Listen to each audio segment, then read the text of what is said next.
প্রথমত, নির্বাচন শুরু হওয়ার পরে সকাল থেকে বলা হচ্ছিল কোনো প্রার্থী বুথে ঢুকতে পারবে না, অর্থাৎ স্ব হলে ভোট দেওয়া ছাড়া সেন্ট্রাল প্রার্থী অন্য কোনো বুথে বা সেন্টারে ঢুকতে পারবে না। এই নির্দেশনা নির্বাচন কমিশন থেকে আমাদেরকে জানানো হচ্ছিল। আমরাও আমাদের দিক থেকে কোনো প্রার্থী আমরা দুপুর পর্যন্ত সে কারণে ঢুকতে পারি না, আমাদের ঢুকতে দেওয়া হয় নাই। কিন্তু আমরা লক্ষ্য করেছি ছাত্র দলের প্যানেলের বিপি প্রার্থী আবিদ ভাই, উনি প্রত্যেকটা বুথে ধরে ধরে প্রত্যেকটা সেন্টারে ধরে ধরে সকাল 8টা থেকে ঢুকা শুরু করেছে। সকাল 8টা থেকে মানে ভোট গ্রহণের আগে থেকে শুরু করে নানা কেন্দ্রে তিনি তার ঢুকছেন এবং দেখছেন, আর আমরা গেলে আমাদেরকে আটকানো হতো। এভাবে করে ছাত্রদলের অন্যান্য প্রার্থী এজিএস এবং জিএস প্রার্থীরাও এভাবে নানা কেন্দ্রে ঢুকে তাদের মতো করে এটা পরিদর্শন করেছে, চেষ্টা করেছে ভোটারদেরকে। এই অভিযোগ জানানোর পরে 1:30টার পরে এসে নির্বাচন কমিশন চিফ রিটার্নিং অফিসার আমাদেরকে ফোন দিয়ে জানাচ্ছেন, বাবা এতক্ষণ যা হয়েছে হয়েছে, এখন তোমরা উঠতে পারবা।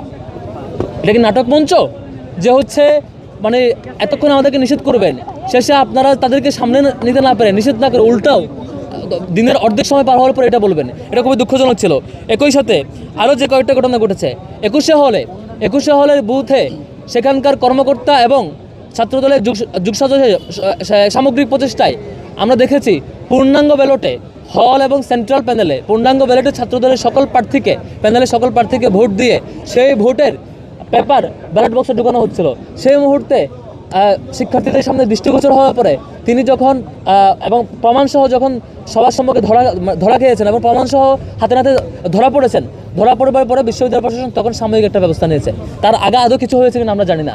সেই ভয়াবহ জালিয়াতি ধামাচাপা দিতে তারা একটি নাটক মঞ্চস্থ করেছে রোকেয়া হলের বুথে।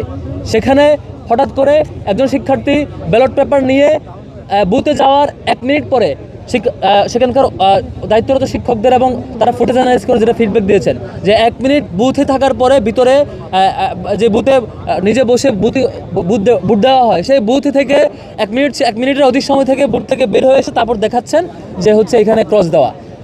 আমাদের ফিডব্যাক ছিল এখানে হয় জড়িত শিক্ষার্থী তিনি নিজে এটা নিয়ে 1 মিনিট থেকে সেটা করেছেন, অথবা সেখানকার স্টাফ অথবা শিক্ষক যে জড়িত হোক না কেন সাথে সাথে সে ফুটেজ অ্যানালাইসিস করে জড়িত ব্যক্তিকে দ্রুত পানিশমেন্টে আওতায় আনেন, রিমান্ডে নিয়ে যান, তথ্য বের করেন। আমাদের প্রস্তাবনা ছিল, কিন্তু সিসিটিভি ফুটেজ দেওয়া হয় নাই।